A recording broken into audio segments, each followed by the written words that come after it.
வணக்கம். இந்திய நேரப்படி காலை 6 மணி. ஜெம் தலைப்புச் செய்திகள். பிரதமர் நரேந்திர மோடியின் கால்களை தொட்டு வணங்க முயன்ற பீகார் முதலமைச்சர் நிதிஷ்குமார் உடனடியாக தடுத்து நிறுத்தி நிதிஷ்குமாரிடம் கை குலுக்கினார் பிரதமர்.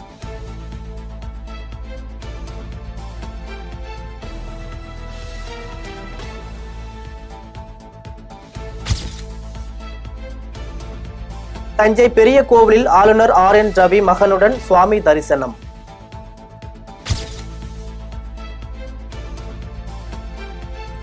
வயநாடு தேர்தலுக்கு மத்தியில் தன்னைத்தானே வீடியோ எடுத்தபடி ஜாலியாக ஜிப்லைனில் சென்ற ராகுல் காந்தி ரசித்து பார்த்த தங்கை பிரியங்கா.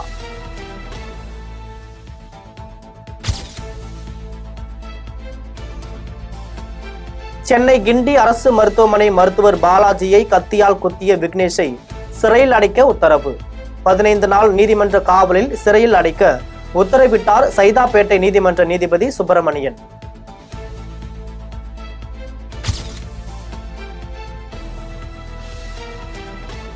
சென்னை கிண்டி அரசு மருத்துவமனை டாக்டர் பாலாஜி மீதான தாக்குதல் வன்மையாக கண்டிக்கத்தக்கது என தமிழ்நாடு ஆளுநர் RN ரவி பதிவு. மருத்துவர்கள் மற்றும் சுகாதாரத்துறையினரின் பாதுகாப்பை உறுதிப்படுத்துவது அவசியம் என்றும் வலியுறுத்தல்.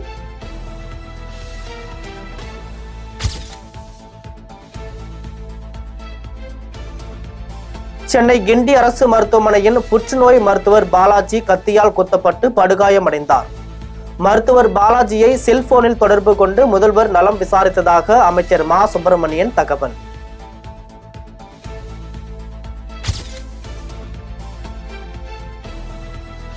கத்தி குத்தப்பட்ட மருத்துவரின் உடல்நிலை குறித்து நேரில் ஆய்வு செய்த துணை முதல்வர் உதயநிதி மற்றும் அமைச்சர் மா சுப்பிரமணியன். மருத்துவரின் குடும்பத்தினரை நேரில் சந்தித்து உதயநிதி ஸ்டாலின் ஆறுதல்.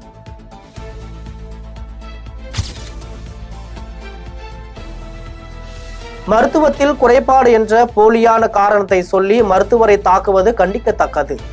அமைச்சர் மா சுப்பிரமணியன் எச்சரிக்கை.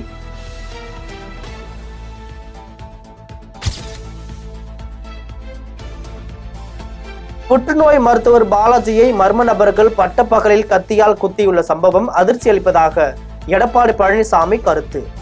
கொடும் குற்றங்களை கூட அச்சமின்றி செய்யலாம் என்ற அளவிற்கு தமிழகத்தில் சட்டம் ஒழுங்கு சீர்குலைந்துள்ளதாகவும் வலைப்பதிவு.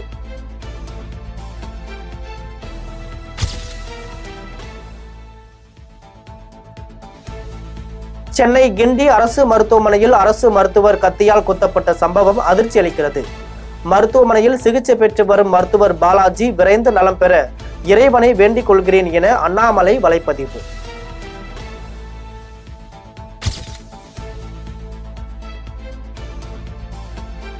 புள்ளி விவரத்தையா கேட்டோம். அமைச்சர் மா சுப்பிரமணியனை மாற்றிவிட்டு வேறு யாரையாவது அந்த துறைக்கு நியமிக்க வேண்டும். முதல்வருக்கு கோரிக்கை வைத்து ஜெயக்குமார்.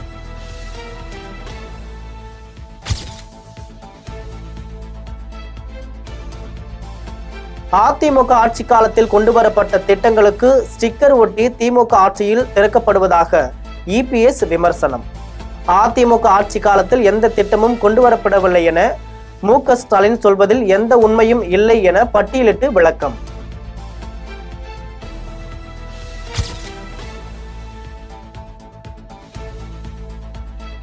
தம்பி விஜய் மீதான பாசம் அன்பில் துளியும் குறைவில்லை. விஜயின் கோட்பாடு தவறு என்பதால் அதனை மாற்ற சொல்கிறோம். சீமானின் திடீர் பாசம்.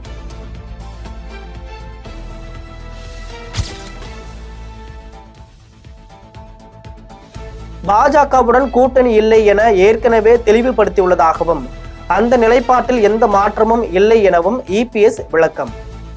ஒத்த கருத்துடைய கட்சிகளுடன் கூட்டணி என்பதை இத்துடன் பொருத்தி பார்க்க கூடாது எனவும் பேச்சு.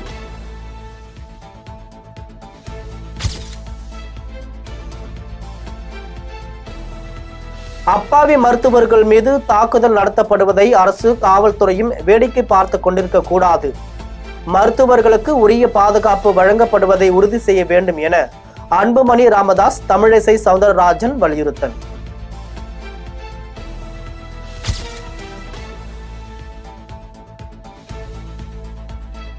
கும்பகோணம் சூரியனார் கோவில் மடத்தை அறநிலைத்துறை கட்டுப்பாட்டில் எடுத்துக்கொள்வது குறித்து இன்றுக்குள் முடிவு. ஆதீனம் மீதான குற்றச்சாட்டு நிரூபிக்கப்பட்டால் நடவடிக்கை எடுக்கப்படும் என இந்து சமய அறநிலைத்துறை அமைச்சர் சேகர் பாபு தகவல்.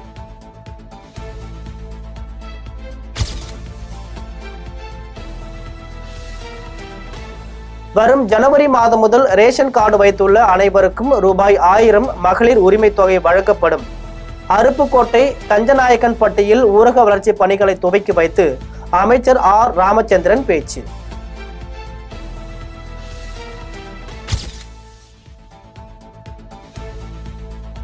பெண்ணாடம் ரயில் நிலையத்தில் அனைத்து ரயில்களும் நின்று செல்ல வலியுறுத்தி மார்க்சிஸ்ட் கம்யூனிஸ்ட் கட்சியின் திட்டக்குடி வட்டக்குழு சார்பில் ரயில் மறியல் போராட்டம். மேலும் பெண்ணாடம் ரயில் நிலையத்தில் அடிப்படை வசதிகளை செய்து தரவும் வலியுறுத்தல்.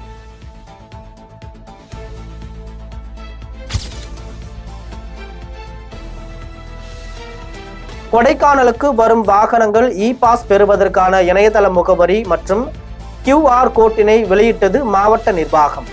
சுற்றுலா பயணிகள் எளிதான முறையில் இ-பாஸ் பதிவு செய்யலாம் என்றும் திண்டுக்கல் மாவட்ட ஆட்சியர் அறிவிப்பு.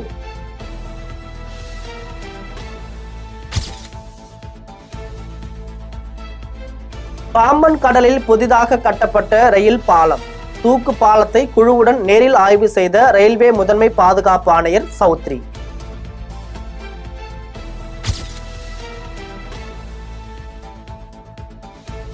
பாம்பன் பழைய ரயில் தூக்கு பாலத்தை கடக்கும் போது மீன்பிடி விசைப்படகு பாலத்தின் மீது மோதி சேதம்.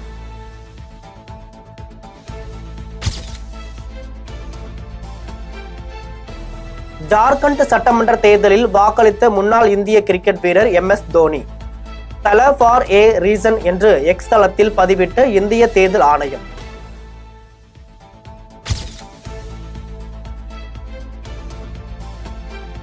திருப்பதி ஏழுமலையான் கோவிலில் ஒரே நிமிடத்தில் VIP தரிசன டிக்கெட் பெறும் வகையில் ஸ்ரீவாணி தரிசன டிக்கெட் மையம் திறப்பு.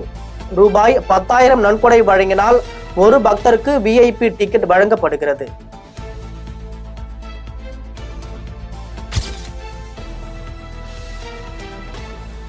கிறிஸ்துமஸ் மற்றும் புத்தாண்டையொட்டி லண்டனில் உள்ள புகழ்பெற்ற கீவ் பூங்காவில் வண்ண வண்ண மின் விளக்கு அலங்காரம். லேசர் ஒளியில் மின்னும் மரங்கள், மின் விளக்கு தோரணம் என அலங்காரங்களை கண்டு ரசித்த மக்கள்.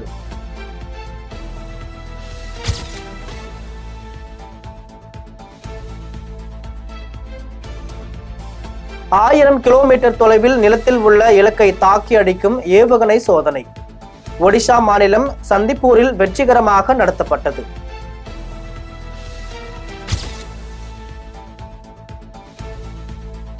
கல்வியை பெடரல் அரசின் கட்டுப்பாட்டில் இருந்து மாநில அரசுகளின் கட்டுப்பாட்டிற்கு மாற்றப் போவதாக ட்ரம்ப் அறிவிப்பு.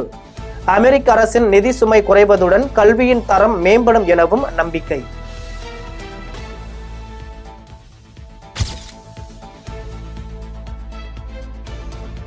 தென்மேற்கு வங்கக்கடல் பகுதியில் நிலவி வந்த குறைந்த காற்றழுத்த தாழ்வு பகுதி வலுவிழந்தது.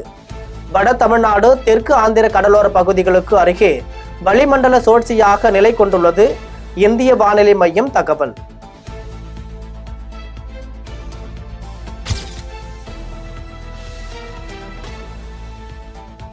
பார்டர் கவாஸ்கர் டிராபி தொடருக்காக ஆஸ்திரேலியாவில் பயிற்சியை தொடங்கியது இந்திய அணி. கேப்டன் ரோஹித் சர்மா பங்கேற்காத நிலையில் விராட் கோலி, KL ராகுல் உள்ளிட்டோர் பயிற்சி.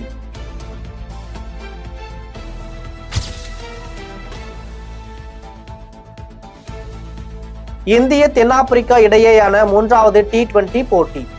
51 பந்துகளில் அசத்தலாக தனது முதல் T20 சதத்தை விளாசிய இந்திய வீரர் திலக் வர்மா.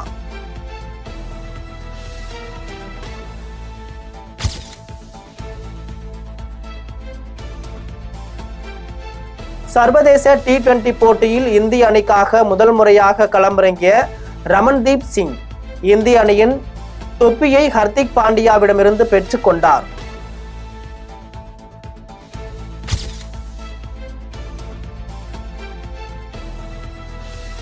குஜராத் டைட்டன்ஸ் அணியின் உதவி பயிற்சியாளராக பர்தீவ் பட்டேல் நியமனம்.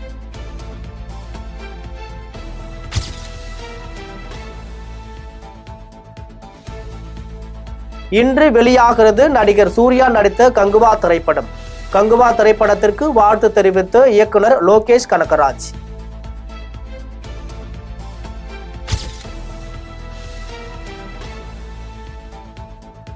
அமரன் திரைப்படத்தின் OTT வெளியீட்டை தள்ளி வைக்க ரெட் ஜெயிண்ட், ராஜ்கமல் பிலிம்ஸ் மற்றும் சிவகார்த்திகேயனுக்கு திரையரங்கு உரிமையாளர்கள் கோரிக்கை.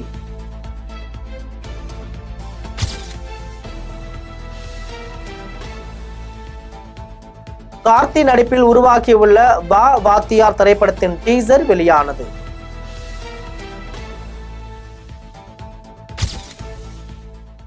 இத்துடன் ஜெம் செய்திகள் நிறைவடைகின்றன. மீண்டும் ஜெம் செய்திகள் காலை 8:30 மணிக்கு. உடனுக்குடன் செய்திகளை காண GemLive.tv என்ற இணையதளத்தில் இணைந்திருங்கள். நன்றி, வணக்கம்.